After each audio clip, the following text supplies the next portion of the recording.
नमस्ते, सत श्री अकाल, आदाब। मैं एडवोकेट हैरी लाइव पोर्तुगाल में हैरी की तरफ से आप सभी का स्वागत करता हूं। दोस्तों, अभी पोर्तुगाल के हालात जिस तरीके से चल रहे हैं उस हिसाब से मैं आपको बताते चलूं। दो तीन चीजें इसमें मैं क्लियर कर दूंगा, ठीक है। सबसे पहले तो कार्ड का अपडेट। तो आज के टाइम पे कार्ड का अपडेट ऐसा है कि पिछले 15-20 दिनों से उन्होंने होल्ड पे रखे हुए थे कार्ड, आगे भी शायद 15-20 दिनों तक उन्होंने होल्ड पे रखने हैं। तो कार्ड रिलीज अभी हो नहीं रहे हैं। जिन लोगों के ऑलरेडी रिटर्न चले गए थे महात्मा गांधी में या जहां पे आपके बायोमेट्रिक हुए थे, उन लोगों को कार्ड जाके कलेक्ट करने के लिए ऑप्शन आ रहा है, मिल रहा है, ईमेल आ रही है, ठीक है।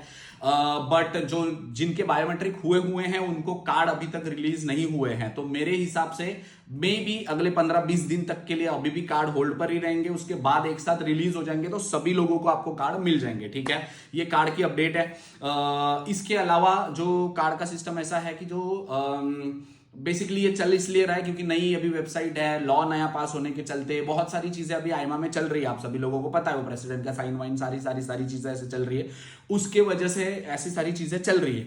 तो क्या आपको कोई एडवोकेट को पैसे देकर, कंसल्टेंसी को पैसे देकर आप कार्ड कढ़वा सकते हो? तो मैं तो ये सजेस्ट करूंगा कि ना करो, क्योंकि उसका कोई बेनिफिट है नहीं। एडवोकेट कंसल्टेंसी वाले पैसे अपने पास लेके रख देंगे, करेंगे कुछ नहीं। क्योंकि कार्ड अगर हेड ऑफिस या ऊपर के साइड से ही अगर प्रिंट होके आपको डिलीवर होने के लिए रेडी नहीं है, तो एडवोकेट या कंसल्टेंसी के जादू करके आपको घर पे छाप के देंगे? नहीं ना। तो मेरी रिक्वेस्ट है कि जरूरी नहीं है आपको इवन कार्ड कढ़वाना वाला ऐसे तो कोई सिस्टम होता ही नहीं। बट चलो, हर कोई चाहता है कि 4-6 महीने हो गए तो मैं कोशिश करूं, बट बेनिफिट नहीं है, ऑनेस्टली मैं आपको बता रहा हूं। दूसरी चीज ये कि कार्ड का स्टेटस अगर आपको पता करना है तो स्टेटस वालों का भी सिस्टम ऐसा चल रहा है कि आप ईमेल कर सकते हो आयमा को। जैसे फॉर एग्जांपल ईमेल करते हैं हम आयमा जेराल वाला जो ईमेल आईडी है उसके ऊपर, ठीक है। बट अगेन, आप जो पोर्तुगाल में रहता है उनको पता है कि उनके पास 1,00,000, 2,00,000, 3,00,000 मेल रोज जाते हैं, तो वो उस पर रिस्पॉन्ड तो करते नहीं है, ठीक है।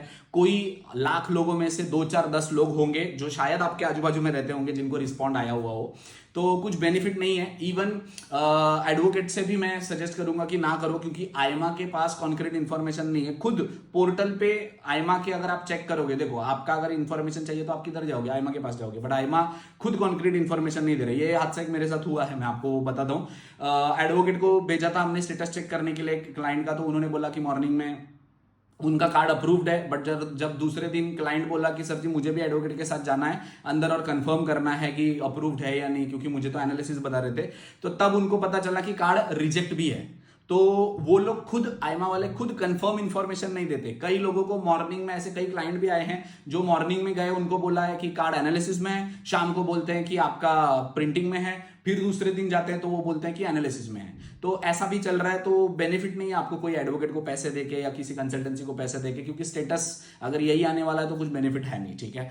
एक और चीज इंफॉर्मेशन आ रही है, कई सारे क्लाइंट हैं जिन्होंने मुझे कंफर्म किया कि सर आज एक्चुअली कल बहुत सारे लोगों को फालते आए हैं, आयमा की तरफ से फालते रिसीव हुए हैं। तो जो जो फालते आप लोगों को आए हुए हैं वो फालते आप पूरी तरीके से उनको सबमिट कर दो ताकि आपका कार्ड जल्दी आ जाए। 6-8 महीने बाद फालते आ रहे हैं, ठीक है। तो इतना टाइम इनफ होता है कि आपके पास आपको डॉक्यूमेंट प्रिपेयर करके रखने के लिए। बट अगर आप नहीं रखते तो अभी आप सबमिट कर सकते हो पोर्टल पे, ठीक है। जिन लोगों के नहीं होने हैं डॉक्यूमेंट अगर टाइम पे रेडी, तो उन्होंने टाइम एक्सटेंशन लेके करवाना है और सारी चीजें कर लेना है ताकि आयमा आपकी फाइल रिजेक्ट ना करे।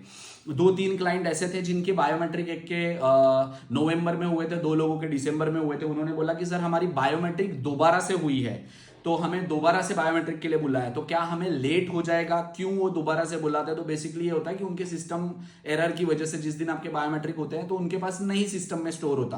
तो मेरे एक्सपीरियंस से ये कह रहा हूं मैं कि पिछली बारी जिन लोगों के बायोमेट्रिक दोबारा से हुए थे उनके कार्ड तो 15-20 दिन में या 1 महीने में आ गए थे। तो ऐसा नहीं है कि आपके बायोमेट्रिक दोबारा हुए तो आपको फिर 4-5 महीने वेट करना पड़ेगा। हाँ, बट अभी के लिए थोड़ा स्लो चल रहा है। जिस हिसाब से आप देखो तो होल्ड पे हैं कार्ड, आगे चल के जब रिलीज होंगे तो एक साथ रिलीज होंगे।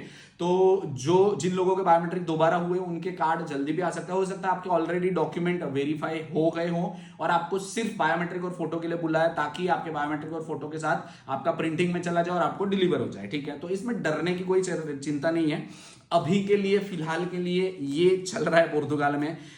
ऐसी हालत चल रही है, आयमा भी ढंग से काम नहीं कर रही है। इवन एडवोकेट के साथ भी आप करना चाहो तो भी बहुत 50-50 चल रहा है, क्योंकि आयमा का खुद का जो सेंटर वाले, जो स्पेशल सेंटर वाले जो अपडेट्स हैं सिस्टम के, उसमें ही अपडेट नहीं हो रही इंफॉर्मेशन। तो बहुत सारी चीजें हैं ऐसी जो अभी देख लो, तब तक आपको इंतजार ही करने की जरूरत है। किसी को पैसे देकर कुछ अपना टाइम बर्बाद मत करो, थोड़ा सा टाइम रुक जाओ। जाओ, आप लोगों को भी कार्ड आएंगे, जरूर आएंगे। तो इस रिलेटेड आपको कोई भी इंफॉर्मेशन है, गाइडेंस चाहिए होगी तो वीडियो के नीचे कमेंट कर सकते हो। Thank you so much.